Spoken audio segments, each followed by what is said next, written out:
Tantsija tegeleb vaarikate kasvatamisega. Kui teile meeldivad vaarikad, kasvatate neid ise või kavatsete hakata neid kasvatama, siis on see kanal just nimelt teie jaoks. Edaspidi kavatsen siia üles laadida videod maa harimise, istutamise, toestamise, väetamise, multsimise, kastmise, saagi koristamise ja muude tööde kohta, mis vaarika istutamisega kaasas käivad. Aga see on alles tuleviku muusika.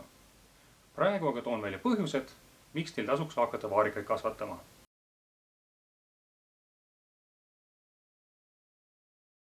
Esiteks marjad. Marjad maitsevad hästi. Lisaks sellele pidada vaarikal olema ka ravitoime. Enne aspiriini ja paratsetamooli leiutamist kasutati rahvameditsiinis palaviku allavõtmiseks pajukoort, jõhvikaid ning vaarikaid.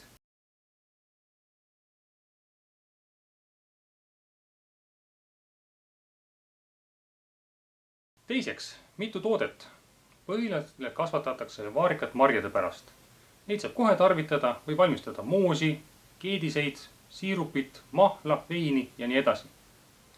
Mahla valmistamisest alles jäänud seemned ei lähe raisku, neid saab õli pressida. Lisaks marjadele saab ka lehti ning varsi tee jaoks. Ja igal aastal kasvatab vaarikas rohkem võrseid, kui neid vaja on. Selle asemel, et need niisama lihtsalt välja rohida, võib noored taimed maha müüa või siis teha vihtasid, et hiljem talvel metskitsi toita.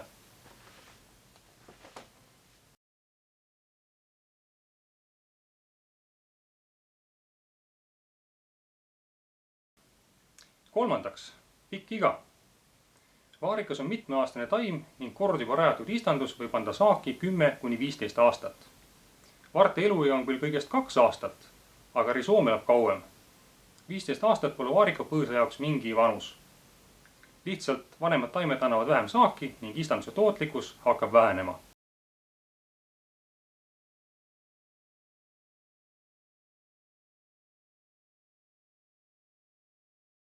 Neljandaks, vastupidavus. Meie siin Eestis peame arvestama sellega, et külm võib kultuurtaimed ära võtta. Vaarika varred võivad hävida -20––30 kraadi juures. Aga maaval elav risoom elab pakase üle ja kasvatab uued varred. See tähendab, et pakase tõttu ei pruugi paar aastat küll saaki saada, kuid vähemalt istandus ei hävi, vaid taastub.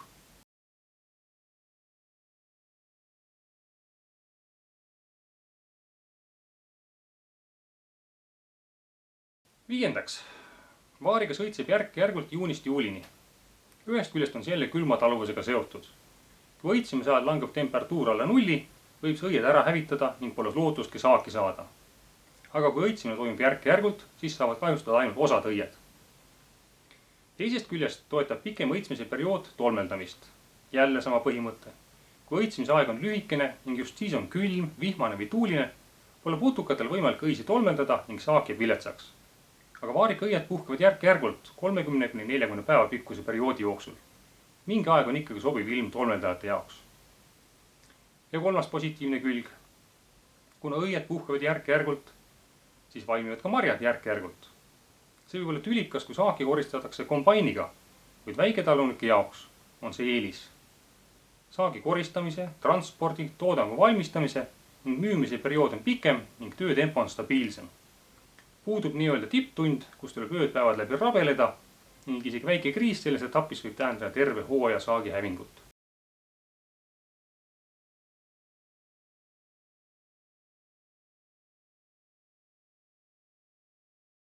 Kuuendaks, hooldamine.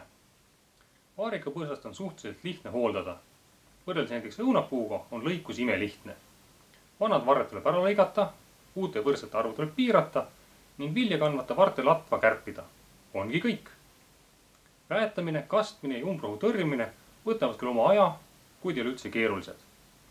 Mõelge selle peale, et inimkond leiutas põllumajanduse enne, kui hakkas potte põletama, metalle sulatama või kirjutama. Kui keeruline see maa harimine okka olla saab.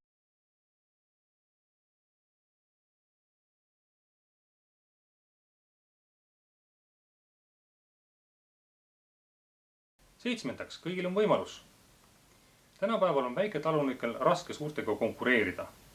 Automatiseerimise tõttu on toodangu hinnad odavad, põllumajandusmasinad aga kallid ja mõeldud eelkõige suurtootjatele. lisaks on turg globaalne ning võistelda tuleb ka 3. maailmast pärit toiduga. Õnneks on kõigil vaarikat kasvatada võimalik ja sellega isegi kasumit teenida. Asi on selles, et vaarikas on nõnda õrn mari, et selle transportimine, säilitamine või kombainiga koristamine pole siiani kuigi edukas. Jah, suurtootjatel on võimalik saaki kombainiga koristada, kuid nõnda saab kätte ainult tehnilise marja, millest teha hoidiseid või mahlasid. Jah, 3. maailmast saab tuua külmutatud või kuivatatud marju. Aga ilus, kvaliteetne ja värske lauamari tuleb paarisaja kilomeetri raadiusest ning on käsitsi korjatud. Ja see ongi väiketootjate turunišš. 8. Hind. Kui jutt juba äri peale läks, siis ei saa mööda minnagi hinnast. Täna käisin supermarketis ja nägin, et seal maksis vaarika kilo 31,50. See on ilmselge liialdus, sest et hooaeg ei ole veel käes. Muidu maksab värske vaarika kilo Eesti turul 5–8 eurot. Sõltuvalt aastast. Hästi korraldatud istanduse vaarika kilo omahind on 2–3 eurot. Seega vaarika kasvatamine tasub ära küll. Isegi kui teil pole plaanis hakata vaarikaid müüma, siis oma tarbeks kasvatamine on meeldiv. On oluline vahe, kas osta poest tillukene karbikene hirmkalleid vaarikaid või minna oma põõsa juurde ja süüa nii palju, kui sisse mahub.